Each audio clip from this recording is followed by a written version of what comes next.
मोती क्या गुड़िया कहूंगा, एक नहीं अनेकों श्रेष्ठ समाज जीवन के हर क्षेत्र में काम करने वाले। लेकिन ये प्रतिभा, ये जो प्रकटीकरण होता है उसके अपने तरीके हैं। कई बार पढ़ के हो जाता। मैंने बचपन में अपनी पाठ्य पुस्तक में तीसरी या चौथी में पढ़ा, उत्तानपाद नाम के एक राजा थे, उनकी दो रानियां थी, सुनीति और सुरुचि। अब उस कथा के विस्तार में मैं नहीं जाता। जब ध्रुव को पिता की गोद से उतारा गया तो मां ने कहा कि चिंता मत कर बेटा, तेरे पिता से भी बड़ा अगर कोई है तो भगवान है। तू तो भगवान की पूजा कर, तू भगवान की गोद में बैठेगा। तो बचपन में जब पढ़ा तो मुझे लगा कि भगवान की गोद में अपन को भी बैठना चाहिए। और नर्मदा के तट पे गांव था तो स्वाभाविक रूप से साधु संतों का आना जाना रहता था। और उस जमाने में खेत कम थे, पड़त जमीन ज्यादा थी जिसमें घास भी होता था और पेड़ भी लगते थे। तो मन करता था किसी पेड़ के नीचे बैठो और भगवान की पूजा करो, ध्रुव की तरह। जैसे ध्रुव को गोद में भगवान ने बिठाया, अपन को भी बिठा लेगा। अब ये भाव का एक प्रकटीकरण हो गया, पढ़ के हो गया, पढ़े और प्रकट हो गई कोई चीज। और तब कई हर कभी लगने लगा कि भगवान तो अपने संग ही है। हमारे स्कूल में जैत में मैं पढ़ता था तो वहां शनिवार के दिन रामायण जी का बाल सभा होती थी और रामायण जी पढ़ते थे 5-7 दोहे तक। और पढ़ने का तरीका था, कोई एक बच्चा प्रसाद लाता था, फूल चढ़ाता था, तो मतलब अगले शनिवार को वो प्रसाद लेके आएगा। गुड़ चना कोई प्रसाद ले आए और घी की दीपक जलाने की बाती ले आए। अब जब वो बाती जल के रामायण जी पढ़ती थी तो मैं पीछे बैठता था, तो मैं झांक झांक के देखता था कि रामायण की चौपाई में पढ़ लूं। मां साहब ने देख लिया, रतनचंद जैन जी, उनको लगा कि इसमें उत्सुकता, तो उन्हें आगे बिठा दिया मुझे। आगे मैं जोर जोर से रामायण पढ़ने लगा और बाद में जब अर्थ करते, क्योंकि चौपाई पढ़ना और अर्थ करना, तो धीरे धीरे मैं बिना देखे भी अर्थ करने लगा। तो हमारे गुरुजी ने तो मेरा हौसला बढ़ाई। गांव में भी ये चर्चा फैल गई कि शिवराज अर्थ बहुत अच्छा करता। और जब बरसात के दिन होते थे तो गांव में रामायण जी होती ही होती थी। आजकल पर रामायण जी मतलब रामचरितमानस। तो कोई चौपाई पढ़ता था, मैं उसका अर्थ बताता था।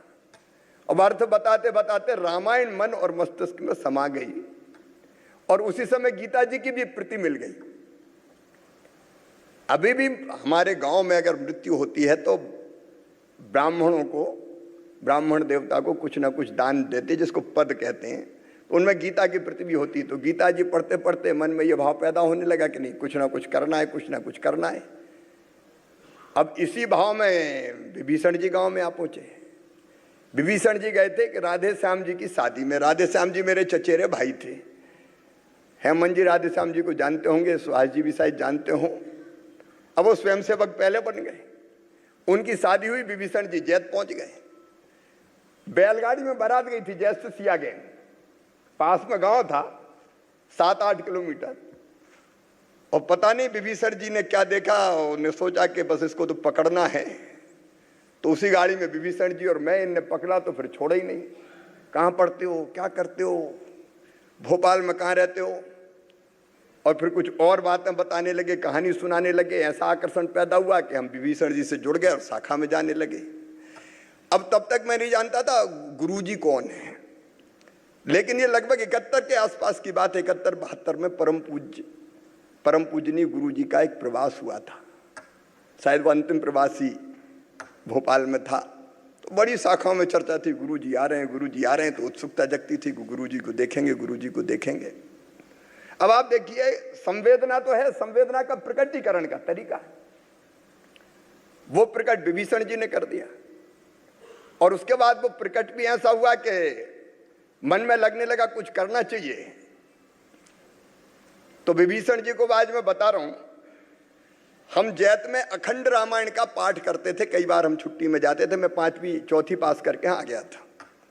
अखंड रामायण मतलब 24 घंटे में रामायण जी का, रामचरितमानस का पाठ हो जाता था। घी का दीपक जलाना और फिर रामायण सस्वर पढ़ने वाले होते थे। तो हमारे गांव में एक मलुआ दादा थे, अनुसूचित जाति के।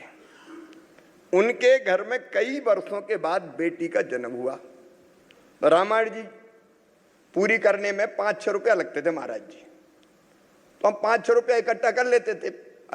1 रुपया उस समय बहुत होता था।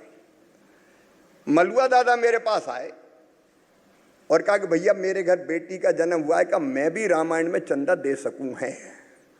अरे मैंने कहा क्यों नहीं दे सकूं, जरूर दो। मलुआ दादा ने चंदा दे दिया 2 रुपया। अब जैसे ही गांव में पता चला कि मलुआ दादा के चंदे से रामायण हो रही है, तो कई लोगों ने मुझे बुलाया और बुला के कहा हम मर गए। कहा तो मैंने कहा क्या हो गया? बोला मलुआ के पैसा से रामायण होए। तो मैंने कहा उनके घर बेटा पैदा हुआ है। बोले कितने चाहिए, हम दे देंगे, ये पैसा वापस कर। अब अंदर में संवेदना कहूं या कौन सा भाव कहूं, एक हूक उठी कि चाहे कुछ हो जाए। मलुआ क्या सोचेंगे, बेटी का जन्म हुआ और रामायण जी के लिए चंदा दिया। मैं कि मैं बड़ा हूं, उस दिन से पतन प्रारंभ हो गया। तो भगवान ऐसा बड़ा कभी मत बनाना, यही प्रार्थना करते हुए स्वदेश को एक बार में फिर शुभकामनाएं देते हुए और स्वामी जी से आशीर्वाद मांगते हुए, शिव प्रकाश भाई साहब ने शुभकामनाएं दिए, सही रास्ते पर चलते रहें, यही प्रार्थना करते हुए मैं अपनी वाणी को विराम देता हूं। बहुत बहुत धन्यवाद।